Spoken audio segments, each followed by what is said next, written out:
It was a Tuesday morning, just after break, when something small turned into something big. Knowledge came back to his desk and saw a folded pink paper tucked neatly under his notebooks.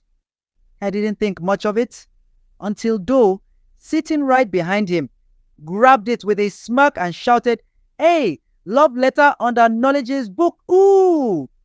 The class froze, eyes wide, mouths open. Doe stood up like a drama king and began reading it aloud with dramatic flair. The letter was sweet, emotional, full of admiration, but no name was on it. Emmanuella's face turned red. Everyone turned to her, whispering, laughing softly. But then, something unexpected happened. Elizabeth stood up and walked out of the class, with tears in her eyes. The room fell silent. Later in the day, during Mr. Beddoes' economics class, the air was still heavy. No one was answering questions.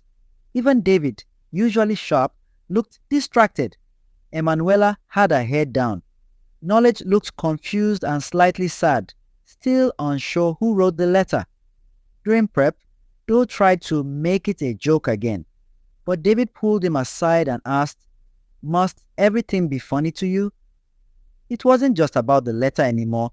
It was about how quickly feelings, respect, and trust could fall apart in a class so full of love and jokes. In the girls' dormitory, Elizabeth was crying on her bed, and Owl tried to console her while Benedicta played music to lighten the mood.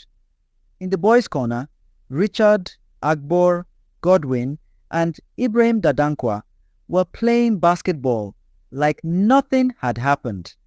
But not everyone could move on so quickly.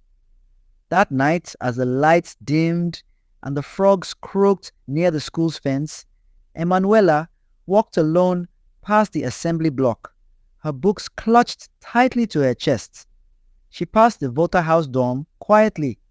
Francis Amegbo saw her from afar and shook his head, whispering, "Love in Aborsco, eh? It can wound you past mosquito." Behind all the fun, the laughter, the school chants, there was a soft pain in the air, a reminder that even in our blue uniform, not all days were bright. But somehow, those bitter days became the sweetest memories. Because in the end, these were the blue days of Aborsco, beautiful, broken, and unforgettable.